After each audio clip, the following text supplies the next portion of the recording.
Welcome to It's a Crime. I'm Linda, and today we're going to be talking about a missing Colorado boy, 11-year-old Gannon Stauch. This is a parent's worst nightmare happening. It's said that Gannon left his home last Monday, January 27th, between 3:15 and 4 p.m. from his home just outside of Colorado Springs. There are conflicting times as to when exactly he left, but it's somewhere in that time frame. And he left that afternoon to go to a friend's house, or that's what he said, according to his stepmom. At first, authorities said that Gannon was a runaway, as you can see in this picture by the El Paso County Sheriff's Office. Now, Gannon is 4'9", he weighs 90 pounds. He has brown hair and brown eyes. He was last seen in a blue hoodie, blue jeans, and tennis shoes. He wasn't wearing a jacket, and he didn't have his phone, wasn't carrying a book bag or anything like that. Now, he lives along Landen Drive, just east of Colorado Springs, like I mentioned, near Fontaine Boulevard and Mark Scheffel. And the El Paso County Sheriff's Office said that the person who last seen Gannon was his stepmother, Tecia Stauch. Authorities changed the status from runaway on Thursday to missing and endangered. They did this based upon his age, because he was under 13, the length of time he's been gone, and the weather, and also the medication that he needs. The change also brings in other resources. The FBI is now involved, the National Center for Missing and Exploited Children, and also other agencies. Now, Gannon's father, Al, or Albert, was away for the weekend for training with the National Guard. He says his wife, Tecia, knew something was wrong when Gannon didn't come home for several hours. And Al says, and I quote, "We kind of do the streetlight rule. When the streetlights come on or it gets dark, they better be home, and it was like maybe 30 minutes past that." He also goes on to say, "Started to worry at that point, and I started texting all the friends we know that he goes to, and nobody had seen him." He also said that it was unlike him, and so that's why they're all really concerned. And then eventually the police were called at 6:55 p.m. He said once we went through the checklist of where he could be, that's when he decided to call the cops. And he also says that Gannon is just not the type to wander off or walk away. So at 6:55 p.m., authorities received a call from the 6600 block of Landen Drive, and they filed a missing persons report that night. And then at 7:32 p.m., it is stated that it was entered into the database as active. Now on Monday, February 3rd, 1 week to the day that Gannon has gone missing, there is new evidence that has popped up. One of Al's neighbors had poured through some video footage, and he had found something and he brought it to Al, but at the request of El Paso County's Sheriff's Office, he's not going to describe or show it at this time. They want to make sure that the investigation will not be compromised. But they did say that it is the break they needed, and when the neighbor went and showed it to Al, he broke down. And it was also described that when detectives saw it, they were moved as well by it. So once they approve it, it will be shared.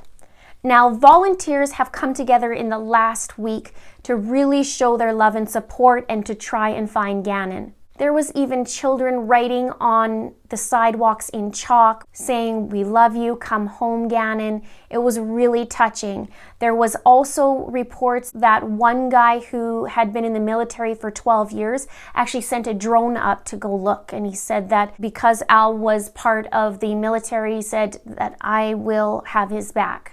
So that was kind of cool. The entrance to Lorson Ranch neighborhood, which is where Gannon's family lives, it's decorated with blue, which is Gannon's favorite color, and it has the words "Pray for Gannon" in huge letters at the entrance. Even his little friend said, "I love him and I miss him and I want him to come home and be safe. He's an awesome little kid, he's handsome, and he's my best friend." And also another friend said, "Gannon is a good friend. He's out playing basketball in my front yard on a daily basis." So there's so much love and support. Even the father was very moved in a press conference where he said he opened his door at Tuesday morning and literally 300 people were out helping to search for his son. So he was very, very moved. Last Wednesday, they did have a vigil held for Gannon, at Restoration Church, and the pastor there says people describe Gannon as a smiling kid, a happy kid who just wanted to come and hang out and have a really good time. Volunteers were also putting blue ribbons all around the neighborhood to show their love and support for Gannon. They said that they wanted him to know that they love him. Now, in that press conference, I saw his mother and his father. So his mom's name is Landen and his father, Al. I saw them make a plea just to find Gannon, and it was so much love coming from his mom, who just, it was heart-wrenching to watch. Now, something that she said was that he was actually born a preemie. He was only 1 pound 6 ounces. And his mom said that he really only had a 10% chance of living. Oddly enough, I have a nephew who was only 1 pound 11, and he was born at the 23 or 24 week mark. And he was teeny tiny. His little body was this wide, and you had to actually use one finger to pet him. He was so fragile and so tiny. And they said the same thing, that it was very dangerous. He might not make it. He might have severe delays. But like Gannon, she said that he's brilliant. He doesn't have any sort of things that have happened to him delay-wise. I can, because it can happen. And same with my nephew. So that was kind of a neat thing just to hear that he's a fighter. So that's really, really good to hear. That's really good to hear. Now, the stepmom, Tecia, also had an interview. However, she had her back turned to the camera, and she voiced her opinion about getting death threats and about some other things like being in the interview room and not being able to go to the bathroom. And she had expressed that she wanted to have a lawyer to help her with some of the vocabulary that they used, and just to be safe, I guess. And she was denied that, so she was quite upset. She was defending herself quite a bit.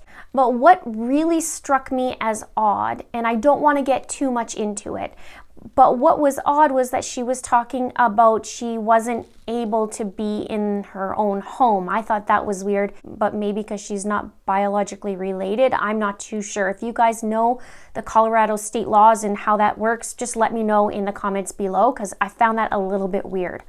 And she does mention that Al's ex-wife, Landen, was staying there, and she said that she wasn't able to go there. So that was a little bit weird for me. And she says, my husband's ex-wife is living in our house. She also said, I took care of Gannon for the last 2 years in our home because his mother didn't want to. And then she also says, and I would never ever hurt this child. I don't want to get too much into it about that. I think everybody is in pain of some sort.